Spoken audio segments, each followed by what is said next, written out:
Hey there, Gothamites. Welcome to another episode of the Arkham Sessions. My name is Brian Ward. With me, as always, the psychologist to these superheroes, superheroines, and supervillains of Gotham City, Dr. Andrea Letamendi. Hello, Andrea. Hi, Brian. How are you? I can never complain when we're doing another episode of the Arkham Sessions. That is correct. I'm very excited for this episode. Any opportunity I get to watch Batman the Animated Series and then talk about it, whether we're waxing philosophic or just pointing out all of the shortcomings of Batman. Batman's rogues. That doesn't happen.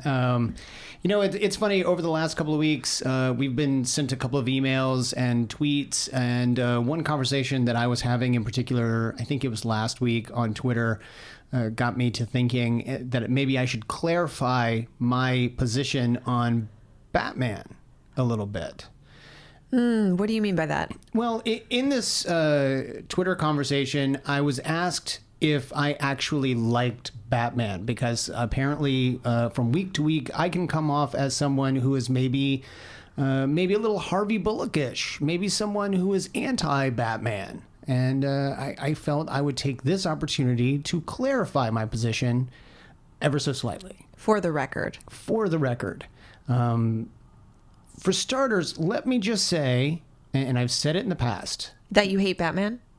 Really hate Batman. No, no, I love Batman. I think Batman is probably, you know what, I'm not even going to say probably. I'm going to say Batman is my favorite superhero to read month to month. And I'll even say when, as I was reading Batman Eternal, week to week, I got to read Batman. So Batman, favorite superhero to follow the adventures of.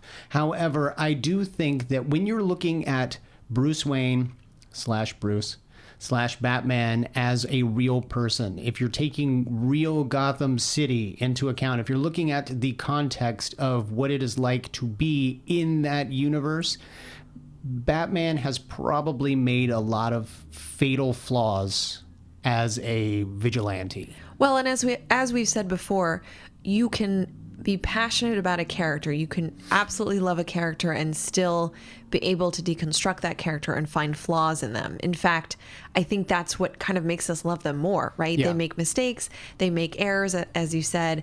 They're not exactly perfect. Yeah. And I think that you're often asking the questions that a lot of people are asking.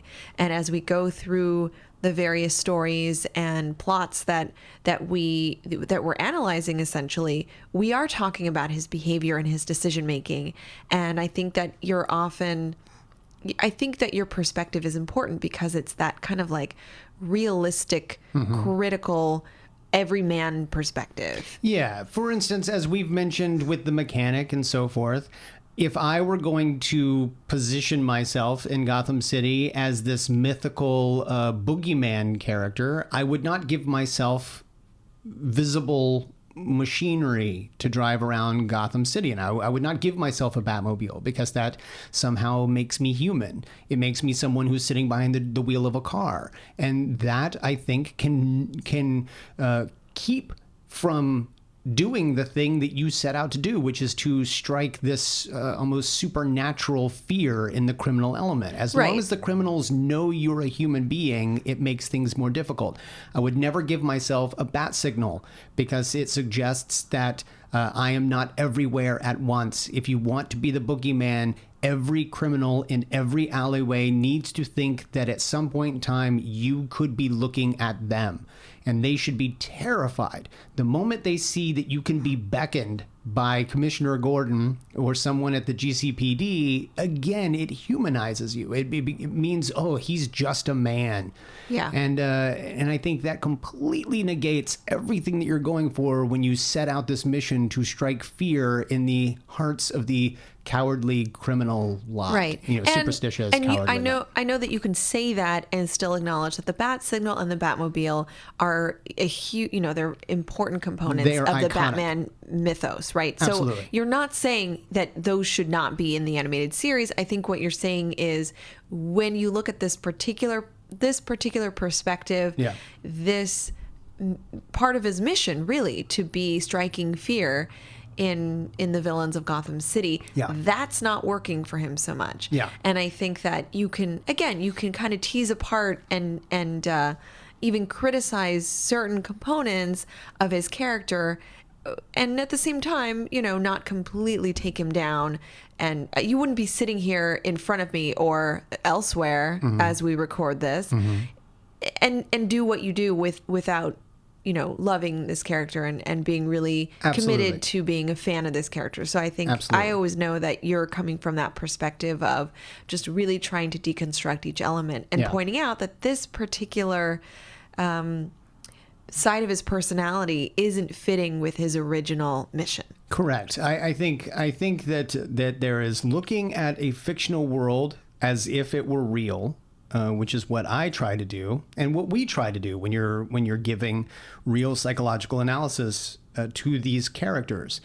And then there's also looking at them as storytelling, as comic books, as animated series, as whatever. I think the Batmobile was created because in the 1930s, it would have been really cool for a superhero to have a car. So you give them a car and you give them a cool looking car. But if I were a real superhero, I probably wouldn't give myself a car. I would try to stay in the shadows as much as humanly possible. That being said, we got a ton of emails, a surprising number of emails actually, and yet I'm happy about it. Last week when we were talking about Matches Malone. And we were talking about the fact that Batman finally had a new character that he got to workshop and play with his prosthetics and all of his makeups. And he must have been very excited to finally have a new alter ego. And a bunch of people actually got in touch with us and let us know that Matches is actually a character that he has used as an alias throughout the comic books for decades. And I've got to go ahead and say, we are huge Batman fans. We actually knew this. We have known about Matches Malone. We've known that Matches was actually a small-time crook who ended up dying, and then Bruce took his identity. Batman took his identity, and then infiltrated the crime families, and has used that alias as an alter ego in the past. What we were pointing out last week and having fun with last week was the fact that this is the first time we've ever seen Matches Malone in the animated series, and that it must have been fun for Batman to have a new character to play with. Right. That he doesn't actually, that was the 55th or 56th episode of the animated series, and this is the first time we've seen Matches Malone. Yeah. So, it's possible that he's played around with that persona before, but this is the first time we're seeing him go into that particular role. So yeah. We really appreciate everyone who emailed us and tweeted us and let us know that Matches didn't make his very first appearance in that episode. We love that you're listening. We love that you're sending us the feedback. So please, if there's ever something that we didn't mention or should have mentioned, whether it's about the Batman the Animated Series or the comics or the video games or whatever, please send us tweets. We are at Arkham Sessions. Drea is at Arkham Asylum Doc. I am at bword028. Send us emails. ArkhamSessions@gmail.com. We love to hear from you guys. We love to hear all the histories, and sometimes we know what you're talking about, sometimes we don't. So I wanted to thank everyone for that, and to clarify that we know Matches. We're fans of Matches. Just loved that appearance and poking a little fun. This week we are playing with Blind as a Bat. And I'm very excited about this episode because it takes one of the key senses away from someone who is the world's greatest detective, and that is his power of observation through his sight. Drea, just for a second before we get into this episode, how important is something like sight to a person who is going to be using it as a detective? It's not that important. I didn't think so either. Wait. I think they did a very good job of trying to make it seem important in this episode. Well, it's very important. And I think it's interesting that many episodes of this series actually features something that happens to Batman. He loses his memory. He loses his, vision, or he gets vertigo for a period of time. Like there's something that alters his perception, or that, kind of messes with his sensory input. There's something that kind of creates a barrier to him using all, his full potential. So I think that this is clearly one of those episodes where we're going to see him falter and fight through this particular challenge. And that it's kind of it's a short story in the sense that we have the Penguin who's stolen an important helicopter, and that essentially Batman loses his sight, which we'll talk about, and he has to take down this villain with compromised and at one point completely no vision. So the story itself is kind of short, but the psychological implications are really important when it comes to the job that he has to do, his mission, his belief that he is the only one who can do it, and what happens to him when he's faced with something that is incredibly challenging and really compromises his abilities. Yeah, I can't wait to start talking about it. So let's go ahead and get started. We are starting out this episode. It's one of those rare occasions where it isn't in the pitch black of night, Batman hanging out on some gargoyle looking over some crime happening or something along those lines. This is actually happening right in the middle of everybody. There's a big presentation, a big military presentation taking place. WayneTech Industries has created this helicopter. Its name is Blue Thunder.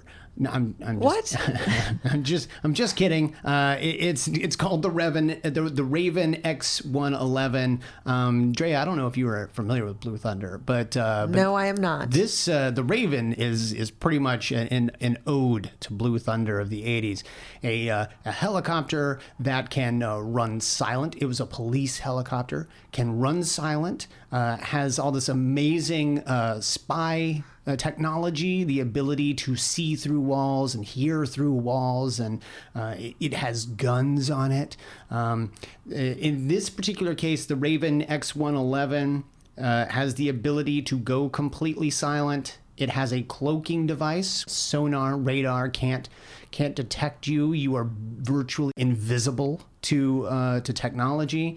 And it also has something called the ZVF system. ZVF, as I'm sure you've heard, stands for Zero Visibility Flight. With this new technology, feedback from the aircraft's radar and sonar is translated not into blips on a tracking grid, but rather into computer-generated images on a video display terminal. It actually gives them better sight than if they were just using their eyes. Gotcha. So that system converts the visual data into sort of like a computer screen where the pilots can see that image or that data without having to see the actual their actual visual field.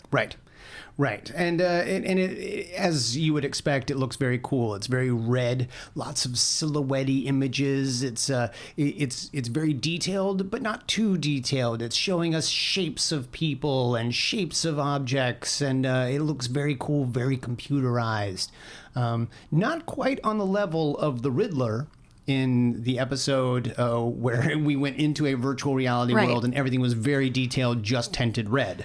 So the Riddler actually has more advanced technology than the military. Than WayneTech. Here, right. Hey, you know what? You just came up with something that lightning struck my brain. You think Bruce Wayne started trying to reverse engineer the virtual reality world that he had to live in the Riddler's puzzle? You think that he came out of that going, we should figure out how to put this into a Blue Thunder homage and market it toward the military, and then we should hire a female scientist to do the presentation. Yeah, to give the presentation. Well, yes, I would say that it's very likely, it would be natural that he would be wary of that technology that the Riddler had, but also try to utilize that knowledge. But interestingly, he says after this presentation that he's actually uncomfortable with this level of technology being used as a weapon. Yeah, he's uncomfortable with the weapons that specifically that are on the helicopter. Very much in the same case as Blue Thunder. Police helicopters can't be armed. And Blue Thunder had machine guns, and they didn't like that in that movie. And Bruce Wayne doesn't like it in Gotham City. He doesn't like this helicopter, which coincidentally is blue, to have weapons, because obviously if this falls into the wrong hands, you're in a lot of trouble. And for the record, in Gotham City, I can't imagine there being right hands for this piece of technology, because as we've determined, everyone is corrupt. So even the cops having this helicopter, maybe not a good idea. Well, I've got to think about why they actually developed this. Like, what did they mention the threat that they needed this for? I've got to think that at some point in time, Lucius or Bruce or someone along those lines thought, I need something that's sort of a sister vehicle to the Batwing, and said, we need to develop this stuff. We need to put it on the books so that it can not only be a prototype created and developed, but eventually it will have to be, mothballed, because it will be determined that it's a bad idea. Because after this episode, I can't imagine that they put this thing into mass production, which means there's a prototype somewhere. There are at least designs. If I were Batman, I'd paint that thing black and start using it for all kinds of things. That could have been the plan. Could have been the plan. But as if it were planned all along, gunfire erupts. I mean, it just starts, it starts hitting all the things it's supposed to hit. It's doing a very good demonstration of the weaponry, but then starts going off course and starts shooting other things, starts shooting at people. And we learn that the pilots have been kidnapped and are tied up in the hangar somewhere. Meanwhile, there are 3 other pilots in the helicopter, and they've got with them the Penguin, Oswald Cobblepot himself, who we last saw 2 weeks ago, stamping license plates. He'd been incarcerated, so he got out so fast.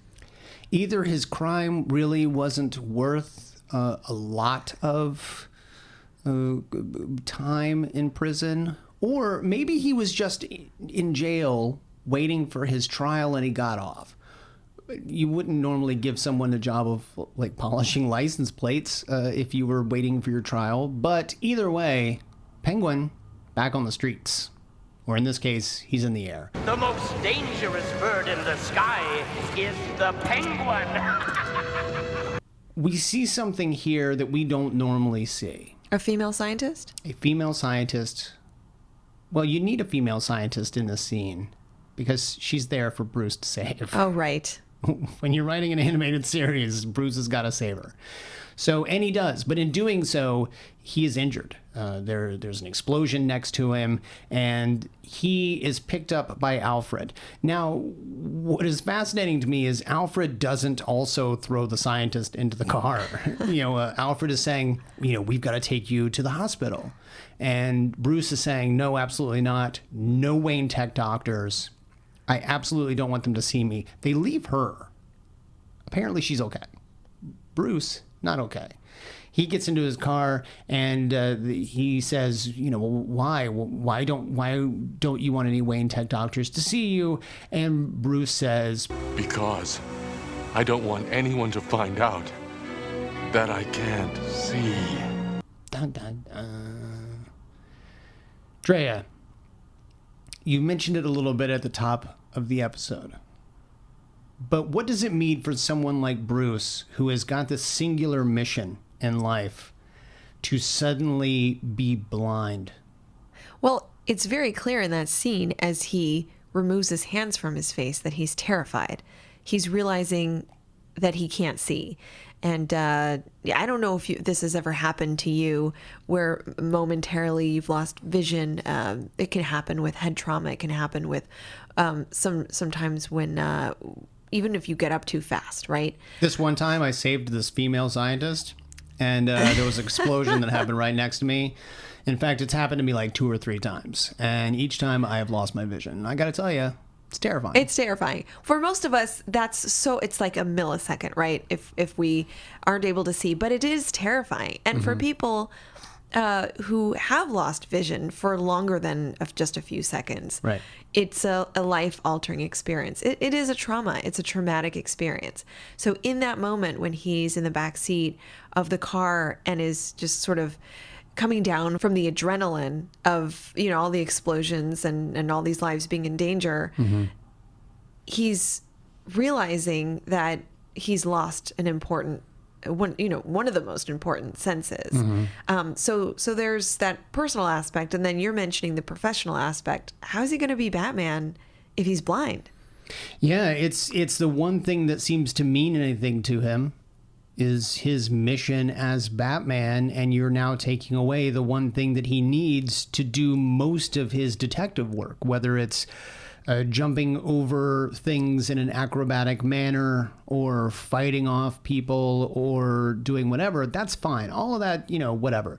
There are certain blind superheroes in a completely different universe that can do all of this just as well. But you're talking about a guy now who uses his eyesight to rummage through people's files and to use computers. Now, his back computer talks to him, says everything that it needs to say. So we're covered there. But Batman uses his eyesight in so many ways that you would think that this guy would have to be instantly just petrified. Yeah. And you're right. The moment he takes his hands away from his eyes, you can absolutely see it in his face. The animators did a fantastic job of showing you that fear. And I don't know that we've ever seen him like this in previous episodes. I mean, we've seen him disoriented, and we've seen him knocked out. We've seen him confused, and we've seen him scared sometimes and upset. But he is absolutely frozen, almost with horror at the idea that he can't see. Right. And his immediate reaction is, we need to take care of this. No one should know. But immediately they go and see Dr. Leslie Tompkins. Yeah, and who apparently has a specialty in everything. Vision. Yeah, she is the go-to doctor.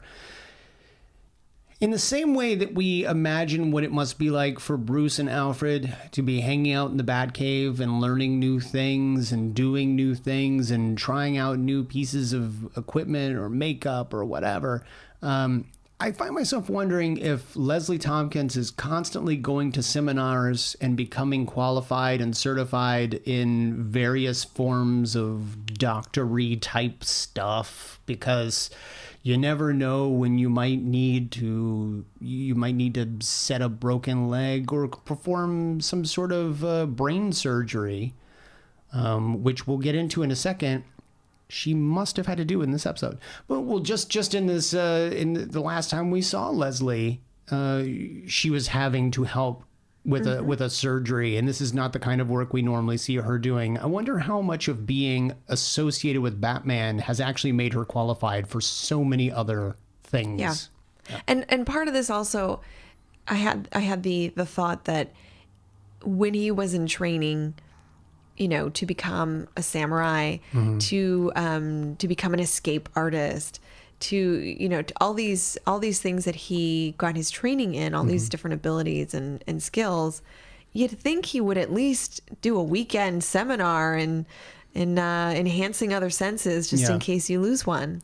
I feel like we must have seen that at some point in time, and maybe it's just our knowledge of Batman in the past, but when I look back at the Day of the Samurai and Night of the Ninja, we don't see him blindfolded with Yoro Sensei. We don't see those moments, and maybe it's just other comics that we've read in the past and things like that. But I know for a fact that Dick Grayson would jump trains blindfolded, as Right. not because he's pursuing anyone. That was part of his. Just cause. No, that he would train, and then ultimately he brought little guy Batmite. between Damien and Tim.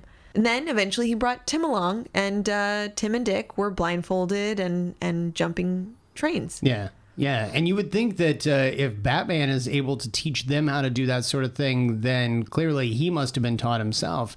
But Leslie tells him he has to sit out for 36 hours. He has to keep his eyes completely covered because his retinas have been flash burned. And that's why he's blind. He very well may have a full recovery. It's unclear at that point.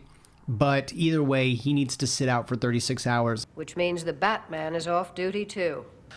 My immediate instinct tells me that this isn't necessarily a deal breaker for Batman, simply because he's got, just as you pointed out, Dick Grayson.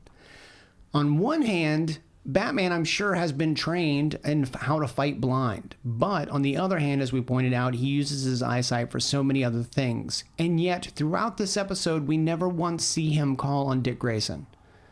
Why do you think that is? Look, it's fall semester. And He's Dick in the middle is of back exams. in college. You bring up a good point. And in the last couple of episodes, we've seen Batgirl emerge and really come into her own. So she could potentially be brought in to assist. This would give Bruce a great opportunity to basically become Oracle, where, look, I can't do this on my own. I need help. I can feed you information through the computer and through communications, but Robin, I need your help more than I've ever needed your help before. There is a rogue helicopter, and the Penguin wants $100 million to get it back. Otherwise, he could just start killing people. Yeah.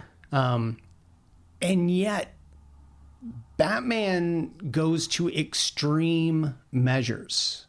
We'll talk about that in a second. We cut to the helicopter in question, and one of the co-pilots actually leans over to the Penguin and says, You sure this is a good idea, boss? Do as you're told. Dre, I feel like we've seen this play out before, and maybe I'm learning a little something here, but I'm going to drop a name and you let me know if I'm on the right track. Milgram? Yes. The Stanley Milgram Obedience experiments from the 60s. Now, we've talked about those experiments before when we were talking about conformity and obedience.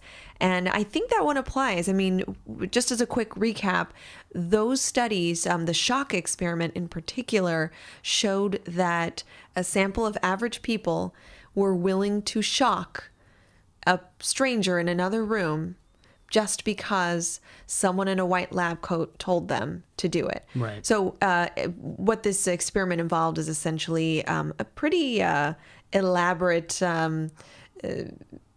machine of showing different levers and different buttons and the voltage of each shock.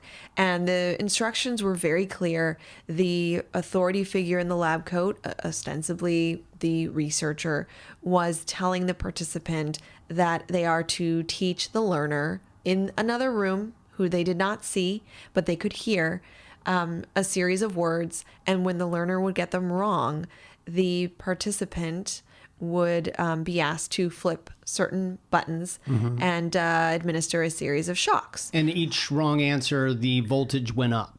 Exactly. And so the voltage went from, mild to moderate to severe shock. And then the final button had like triple X on it, like Right. XXX. That's the best kind. Well, in this case, implying death. Right. Although no one in the experiment mentioned that would cause death. They actually said, oh, the shocks are perfectly safe, and anything you hear from the other room shouldn't indicate that they're not okay. They won't be injured from this. But they would hear screams coming back from the other room. They would Right. hear people begging them to stop and that they didn't want to continue with the experiment. And then, correct me if I'm wrong, but at some point in time, as they got to the very end, if you put the voltage all the way up, you wouldn't hear anything. So it suggested that the person in the other room was unconscious or maybe even dead. Right.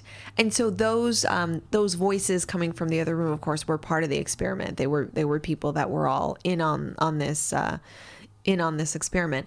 So the finding was that 65% of the participants actually delivered up to that last button of shocks, which is at the time thought to be really indicative of this universal kind of evil in all of us, that they were actually going back to the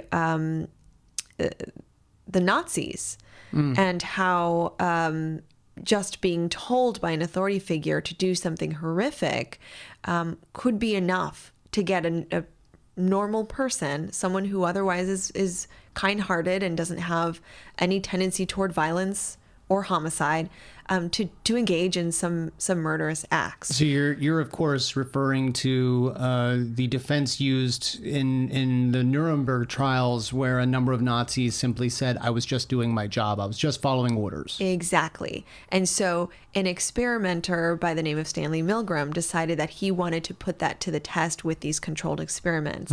And they found that what could be attributed to that high rate of administering the most extreme voltage to their peers by these participants could be related to, as we mentioned, like that there's an authority figure telling you to do this, that the study was run by Yale. So there's this sense of, credibility. Yeah, like they're experts. They know what they're doing. What do I know? I'm just going to go along with it.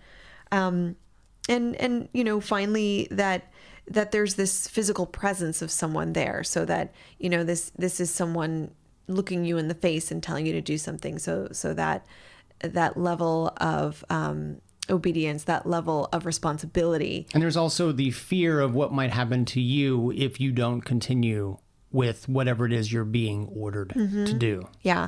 And so famously in his book in the early 70s, when this was all published, Milgram stated that these everyday normal people became agents in a terrible, destructive process. Well, and a lot of studies since then have, I wouldn't say challenged the findings, but have brought in a lot of complexities to these findings, that it's not simply because an authority figure is telling somebody to do something. There are a lot of different variables that you could kind of alter and explore to see, what would change those results. But it really was a groundbreaking study in the sense that it found that we could potentially all have these violent tendencies simply because we are obeying an order. Right. And all of us are, I think in our lives, we're often in a position where we're obeying orders, we're following rules. And so the particular character in this episode being told by the penguin, I mean, if the penguin tells you to do something, you're probably going to do it. Right. So let's bounce back to the Batcave, where Dr. Leslie Tompkins is helping Bruce take this technology that is actually used in the Raven X111, this ZVF technology. And he is creating a helmet not dissimilar from the headgear that the pilots themselves would have in the helicopter. And essentially what this does is it gives him sight while he doesn't have it. This is where that open brain surgery comes into play, because basically the explanation of this is that while his retinas aren't working, I mean, he can't see. If you put goggles in front of him that is showing him an image, he still can't see it. Right. His eyes, per instructions of Dr. Tompkins, his eyes are still bandaged and covered. Yeah. So essentially, he's wearing this headgear that is in some way giving his brain the images that he needs in order to see it. And we see that it's wired. It's hardwired from the headset to his belt, and then from his belt to the Batwing as he is piloting the Batwing. I gotta know who there's something that has to either be going into his brain, or they have figured out a way to send signals from this headgear directly to his brain, because his eyes cannot see the images in front of him. So like a transcranial neural messaging. I think he would rather have someone drill into his skull than call Robin. I still think this is a terrible idea. I mean, using electrodes to connect this gizmo directly to your brain's optic center? Objection noted. But it works. It works. When he puts this helmet on, he starts to kind of practice a little bit, and he can actually... He doesn't even practice. He just straight up runs and, is doing... I mean, he's doing things we've never even seen him do without the headgear. In fact, I think the headgear might have made him better. But what he sees, and I'm using air quotes here, what he sees is outlines of objects. He can see distance, he can see movement, but it's not perfect vision. But if he's looking at Alfred and Dr. Tompkins standing in front of him, he's looking at their silhouettes.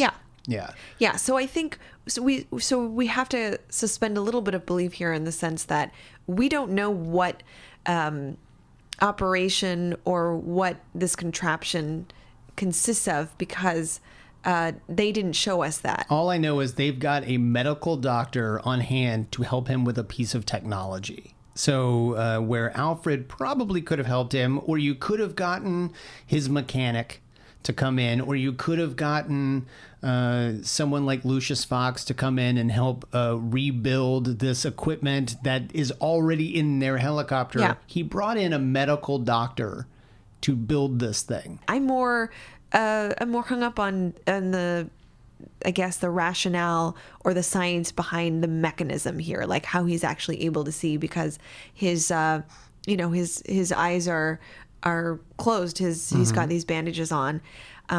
So we will talk later in the episode about the visual cortex and how some of us can actually see without seeing. Okay, so I'm excited about this. Let's get to that. Batman, once he puts on this gear, decides that he's not going to let it stop him. He visits Mayor Hill and Commissioner Gordon and lets them know that the only thing they can do is to actually pay the $100 million ransom money to the Penguin. And they make the announcement to the Penguin that he should come in and pick up his cash. Penguin uses all the technology on the helicopter to scan the area, determines that it's not a trap, and actually lands the helicopter. That's when you, of course, find out that it is a trap. Gotcha. Penguin and his men need to get back onto the helicopter before the authorities can get to it. So in doing so, the Batwing comes down, and they are actually damaged. The helicopter is damaged when Batman throws down some little spiky balls into the rotor up above the helicopter, and the helicopter comes crashing down. Well, there goes the prototype. There goes the one thing. That is what ensures that this thing's going into mothballs. In fact, I'm thinking Batman had this whole thing planned, right down to Penguin's escape. But that ends up crashing. The Batwing also ends up getting damaged, and that also crashes. And Batman is forced to snap the connection from the ZVF device to the Batwing. So he needs to recharge this thing. He can't really see what's going on. He's sort of stumbling around, which again is a little bit of a surprise to me, because as we pointed out, I would think that he would be better equipped physically, mentally, to handle blindness. Well, and he's not blind yet. It's intermittent. Yeah. So as the device is apparently running out of battery, it was just plugged in. It has a battery life of like 2 seconds. No one says that the Batwing is actually charging it. Fine. Maybe it's not like our car batteries, our car chargers. Well, immediately as he leaves the Batwing and the cord is snapped, it goes into red recharge mode. You have to recharge, and so the image that he's seeing again, black and red silhouettes, that starts to go. So it's, as you said, it's intermittent. And this is disorienting to him. He's kind of crawling around and not himself. Yeah, but he then ends up, sort of swaying back and forth and losing balance. He's almost like a drunkenness. And this is surprising to me because this is almost the sign of someone who is panicking while going through this. Because we've seen him before when he ended up in the episode with Talia, when he needs to get out of the room and everything is wonky, he ends up getting out of it by closing his eyes and doing it, and she's impressed. She's like, how did you get through that? And he's like, I closed my eyes.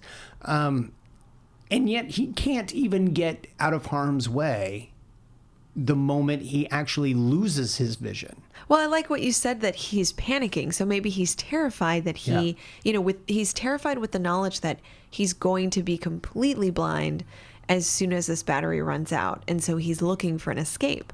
So I've got to know something, Drea. Just looking back at the types of things Leslie Tompkins is telling him to do. Take it easy, relax for 36 hours, your eyes can't be used. Now, he's not necessarily using his eyes in this case, but I imagine that whatever strain he is putting on his body and he is putting on whatever is interpreting his vision might be a little much. He seems to be placing this one mission above his own permanent well-being, because there's the possibility that they'll take the bandages off after 36 hours and he'll still be blind. What do you think about that? A guy who says, I have to go do this, or the Penguin gets $100 million, or I could end up permanently blind because I didn't just sit this one out. Is that a problem to you? Well, yeah. I think that it goes back to what we were saying earlier, that he has a strong belief that he is the only person who can do this particular mission. At what point does that become narcissism? I mean, it's probably, I would say that it's fair to say that there's an element of narcissism. But I think there could be this belief that he has that he'll recover. He's recovered from so much before. So he could have this optimistic, I mean, this is a weird word to use with him, but he could have this optimistic perspective that I'll get through this. This is temporary. I will demonstrate that I'm still as good as I used to be. And, gosh, if I'm blind by the end of this, at least I tried. It could be optimism, or it could be denial. It could be like the kind of person who doesn't like going to a doctor unless they're on their deathbed, or the kind of person who won't go to a funeral unless they're the ones who are dead. Those kinds of people where unless I am on my deathbed, I am going to be dressed as Batman, regardless of whether I have no sight. I think he's called to action, and when he's called to action, any kind of challenge or barrier or deficit, they're not going to stop him. He's going to keep going. The Penguin actually notices the way that he's stumbling around and realizes that Batman must be blind, and uses this to his advantage, actually gets him into a position several times where he might actually end up winning this final fight with the Batman. And Batman ends up going into what looks like a steel plant, and there he ends up fighting the T-1000 and ensuring that Judgment Day never happens. Oh, wait. Is that different? That's a completely different story. But there are vats of molten steel all over the place, and Penguin ends up trapping him right above one. He's going to end up pushing him over the edge into the molten steel. And he's completely blind at this point. He is completely blind. Like his machine has completely gone dead. So it's Daredevil time. It is Daredevil. We're not allowed to say that. It's a completely different company. But it's totally Daredevil time. It's totally Daredevil time. And he goes into Daredevil mode and he kicks butt. He does. He ends up using his line launcher to get out of the reach of the Penguin, and then also ends up sort of flipping down, and ultimately he ends up avoiding death in the molten lava by releasing a flood of water and cooling the whole place. Now, on one hand, brilliant tactic. Well done, Batman. On the other hand, Wayne Industries is going to have to spend a good deal of money because now all this stuff in the steel mill completely destroyed. Bruce Wayne going to have to be paying for some stuff. Clearly, he owns this place anyway. He owns it. He's fine. But Batman is safe, and he ends up taking down the Penguin. And then we see that Bruce is healed when we come back to Wayne Manor. Leslie Tompkins removes the bandages, and Bruce reveals that he has got his sight back. He is perfectly fine. Again, I will ask Drea, where's Dick? Oh, I'm sorry. What? Grayson. Oh. Where's the kid? Where's the boy wonder in this? I mean, he's just not there. He's elsewhere. Do you think they ever even told him? Do you think they're No? And if they did, what would that do to Dick's confidence? Where he's like, dude, you were blind. The doctor told you specifically not to go anywhere, and you didn't even call me. Like, what would this do? He might feel a little insecure, but what will happen with Batman is that this is all confirming. All of this is evidence that he doesn't need anybody. Well, right. It points in the direction of even when you're blind and you've lost one of your senses, you can still succeed. Mm-hmm. You don't need anyone else. Mm-hmm. Okay, Drea, so let's talk about the science of this episode. So let's talk about the ability to see when you actually can't see. Okay. I'm going to talk about something called cortical blindness. So if you put your hands in front of your face or cover your eyes or do anything to your eyes, you're immediately blind, right? Or if you damage your eyes, anything you do to your eyeballs or your retinas could lead to blindness. Sure. Other things can lead to blindness too, having to do with the cortex associated with your visual abilities. So if you put your hand in the back of your head, that spot just right above your neck, that's the occipital lobe. Okay. And so the visual cortex lives there. There's 140 million neurons on both sides of the hemispheres back there. So what you're saying is your eyes may be perfectly fine, but if that area gets damaged, you could actually go blind. Exactly. So if you fall, if you have head trauma, you get hit in the head, anything that could, strokes, anything that could damage the neurons in that area, in the visual cortex in particular, could lead to what's called cortical blindness. Now that means that your eyes could be fine. Your actual eyes could be healthy and in fact could perceive movement, light differentials, subtle things. Okay. So for folks that have had those kinds of neuronal damage, like from strokes or from head trauma, we're able to learn a lot about visual processes. And one of the most amazing things we're learning about the brain and visual processes is that there are over 30 areas of the brain that are associated with our ability to see, having to do with different perception, movement, light, direction, depth, color. Yeah. Exactly. So there's a lot of different areas of the brain. Wow. So the whole brain is working together just for the, and I use this term loosely, the simple process of seeing something. Exactly. Something we take for granted is actually using so much of your brain that if one piece of it gets damaged, suddenly some of your vision may be altered forever. Yeah.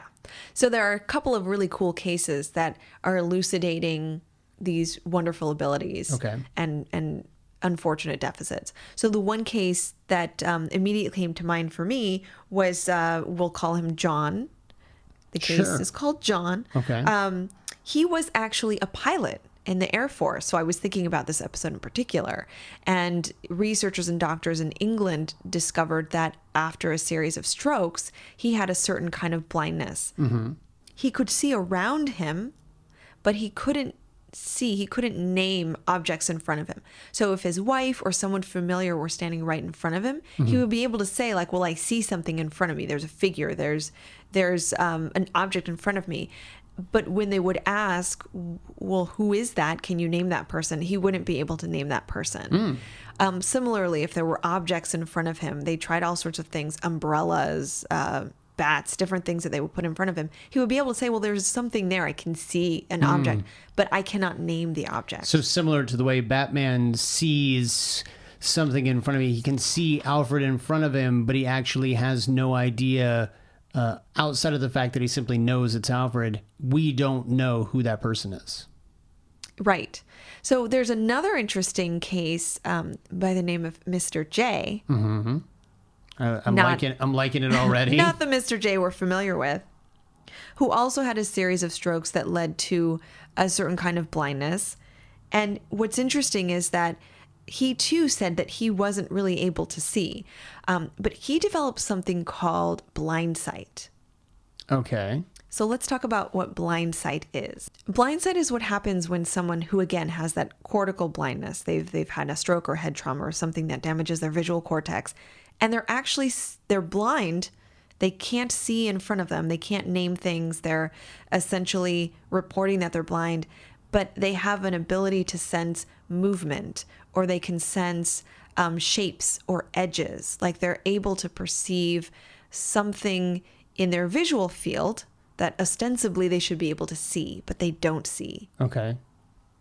So one instance, as I said, is this character or this case, Mr. J, who, again, after a series of strokes, reported that he was blind.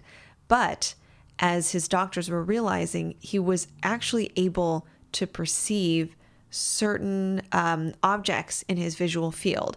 So they did this kind of test with him without telling him, where they asked him to walk down a hallway, and normally he had a cane with him.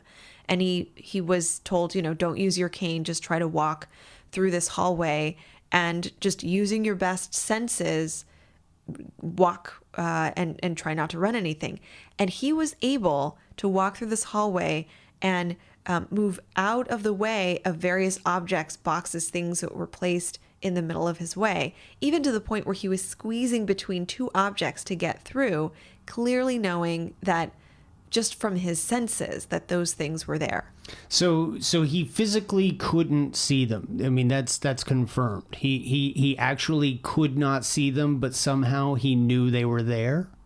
Exactly. Interesting.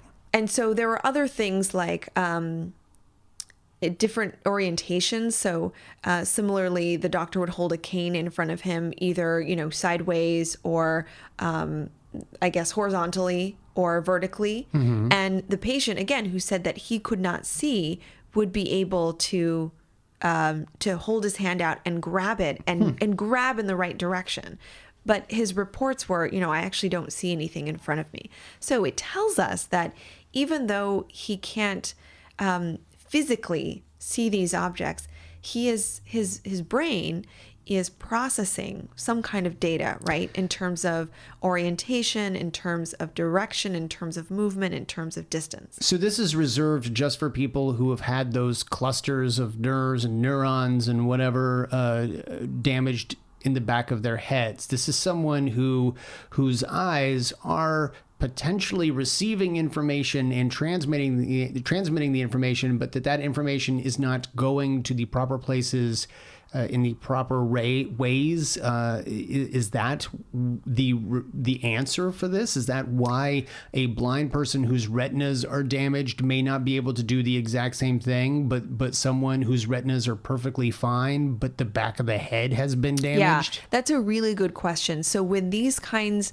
of when this kind of damage happens to the brain, a doctor will usually do a series of tests, and they'll check the eyes first and see, does it react to light? Do the eyes dilate and contract the way they should? Mm-hmm. And if they do, and the patient still reports blindness, then they'll ask, well, how many fingers am I holding up? What is this object in front of me? And usually that's where they get the answer that your eyes could be functioning perfectly fine and sense differences in light and differences in other stimuli, but the blindness comes from the damage in the visual cortex.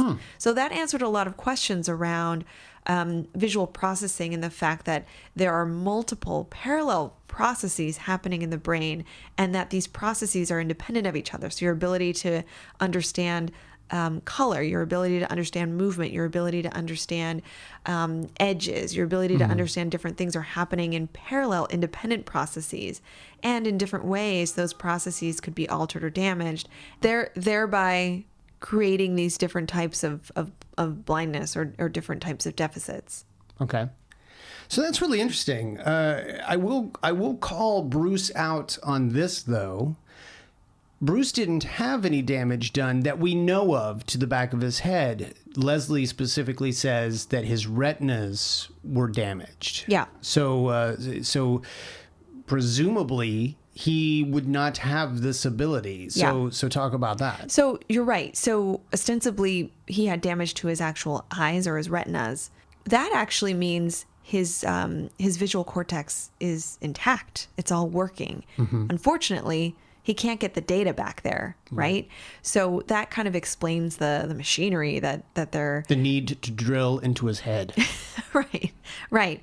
But what's really cool about that is it does explain the science behind why that machine should work.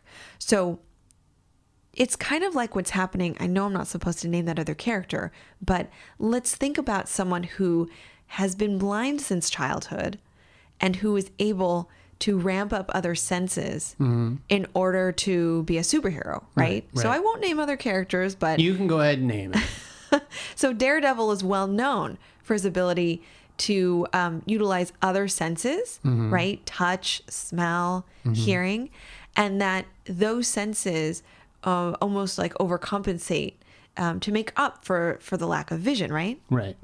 The chemicals that blinded him in the first place might also have something to do with those hypersenses. But yes, your point is well received. Yeah, and there's something called neuroplasticity. It's the ability of the brain to shape and flex and sort of adapt because of a particular sense being underdeveloped or lost. Okay, interesting. Okay. So thinking about, again, the visual cortex, or even any other part of the brain that's responsible for responding to sensory input. So that could go for any of the other senses. This is true for that, in that if you're not utilizing that part of the brain for processing that data, you're going to use it for other things. So researchers have actually looked at patients who have been blind and have studied certain parts of their brain and found that, yes, the visual cortex is being used, so to speak, for other senses. Okay. I think one of the most popular examples of this is in the form of actually the motor cortex and piano playing. You may have heard of this before, where musicians, especially piano players who have played for a very long time, if you look at their brain functioning, their motor cortex, or in just plain English, they're part of their brain that is kind of responsible for sending messages to their fingers, is really overdeveloped. It's almost taken over that part of their motor cortex.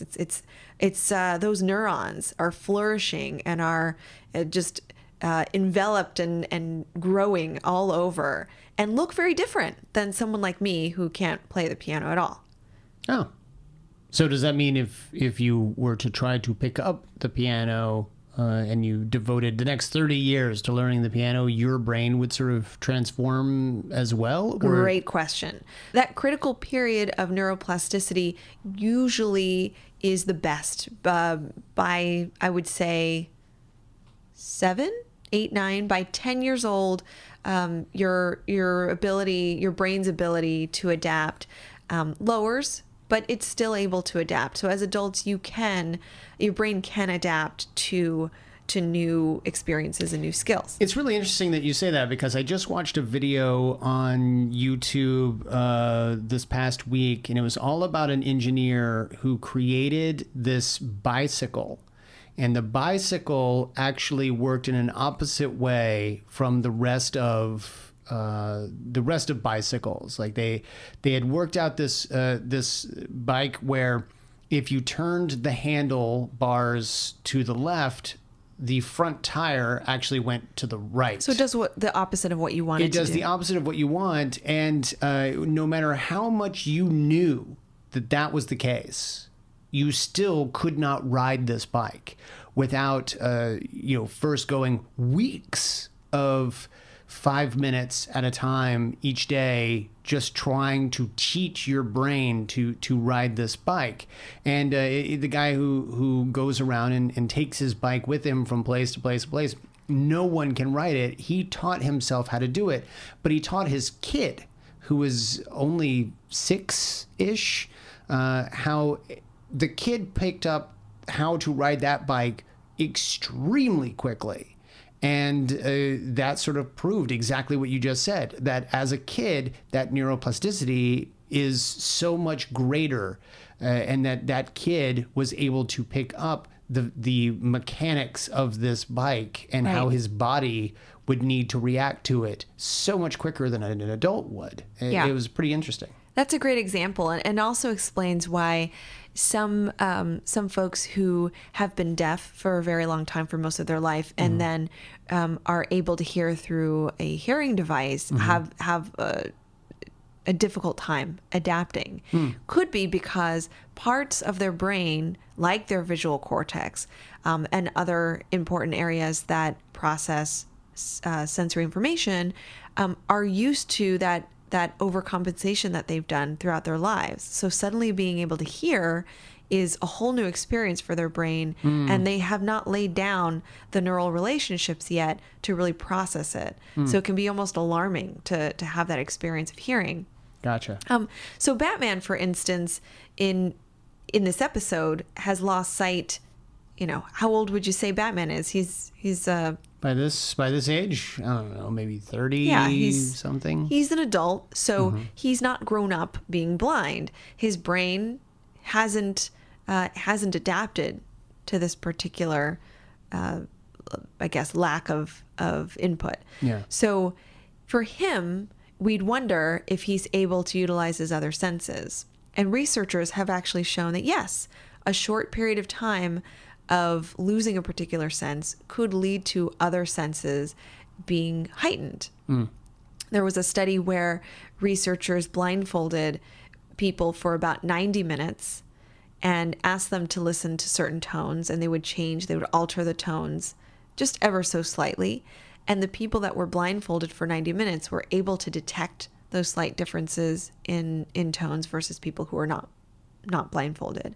So again, just an example of, for a very short period of time, we're able to utilize our other senses, or other senses are augmented in a certain way. Gotcha. Now, these researchers aren't saying that their brains actually changed or that they were rewired, but